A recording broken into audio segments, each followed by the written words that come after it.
I knew something was wrong the moment I spotted a sleek Audi parked crookedly across my lawn, like it had a VIP pass. It was barely 7 a.m. On a Saturday. I was sipping coffee on my porch, savoring the quiet, when tire tracks gouged into my yard caught my eye. I thought it was just one careless driver. Then came a Lexus, a Rivian, and a Bronco, all rolling in like they were pulling up to a five-star resort. That's when I realized I was under siege. I'm Nathan Brooks, and I bought this house 3 years ago on the outskirts of Pinecrest Heights, a gated community with pricey homes and oversized egos.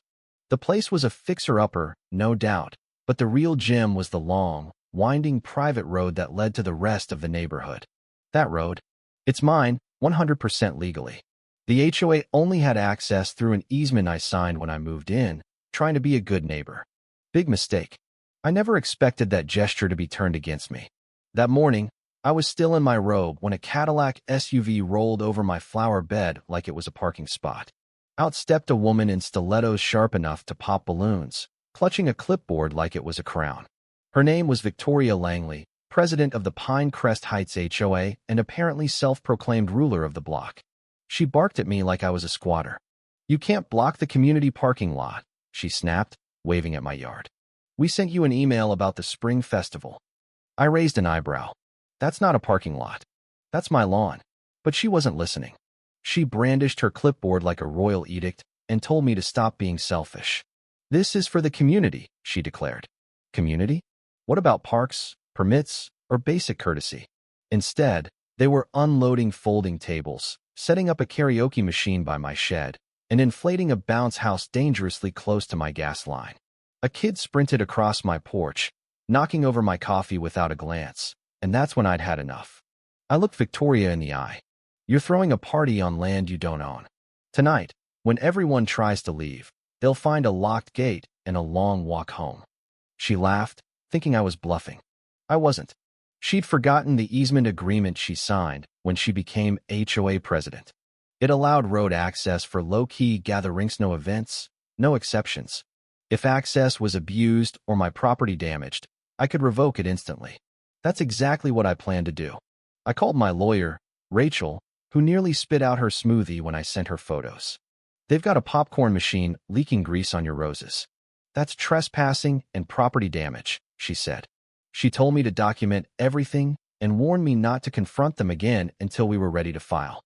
Then she added, "Check if they filed anything with the city misrepresenting your land." So I did.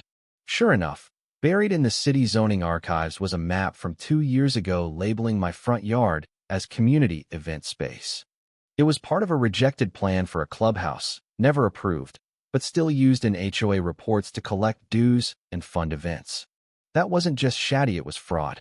With Rachel's help, I gathered evidence. Footage from 5 security cameras, photos of the damage, and screenshots of their fraudulent filings. Meanwhile, the HOA's spring festival roared on like it was a music festival. Golf carts zipped around, music rattled my windows. At one point, their treasurer, a guy named Derek, approached with a tray of cupcakes. "Thanks for letting us use the space," he said, grinning. I didn't grin back. "You're trespassing," I said. "Come Monday, your HOA's free ride is over." His face fell. "You can't do that. That's the only way into Pinecrest." I nodded. "Starting next week, it won't be free anymore." Monday arrived with a gust of justice. Deputy Martinez from the county sheriff's office and a city zoning inspector met me at the gate. I handed them the revocation notice signed, time-stamped, airtight. The deputy posted it on the gate, and the inspector hammered in a zoning violation sign for emphasis. A few neighborhood cars slowed, drivers gawking at the notice. By 2 p.m., a white Escalade screeched up like it was late for a press conference. Victoria stepped out, heels clicking like a metronome. She thrust a manila folder at me, a petition with 130 signatures demanding access. I didn't bother opening it. "This isn't a vote," I said. "It's a deed, and it's mine." She threatened lawsuits, citing historical use and community precedent. I handed her a copy of the easement agreement she'd violated signed by her, notarized. "You broke the terms," I said. "It's void." She turned to the deputy, shouting, but Martinez stayed calm. "Your board submitted false property records to the zoning office. That's a felony." Call a lawyer. Right on cue, a gray government sedan pulled up. Two people stepped out state attorney's office. They'd received our complaint. I handed them my folder, maps, emails, false filings, proof of misuse. They said the magic words, "This qualifies as wire fraud, zoning fraud, and possibly insurance fraud." By week's end, the HOA clubhouse was shut down, red-tagged. Their secretary was under investigation for funneling $80,000 into a fake maintenance contract, money that traced back to a company owned by Victoria's cousin. The next day, Victoria was quietly taken into custodino drama, just silence. Then came redemption. The interim HOA board approached me, nervous and pale. They wanted to negotiate new access. I drafted a contract, monthly payments, scheduled maintenance, and 0 events without my written consent.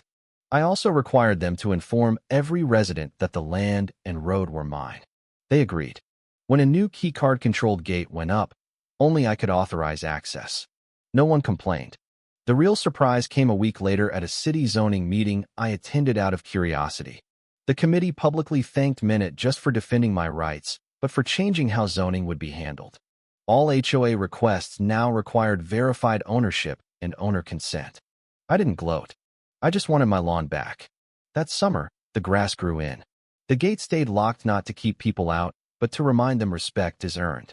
Sometimes, all it takes is one guy, one road, and one very loud wake-up call.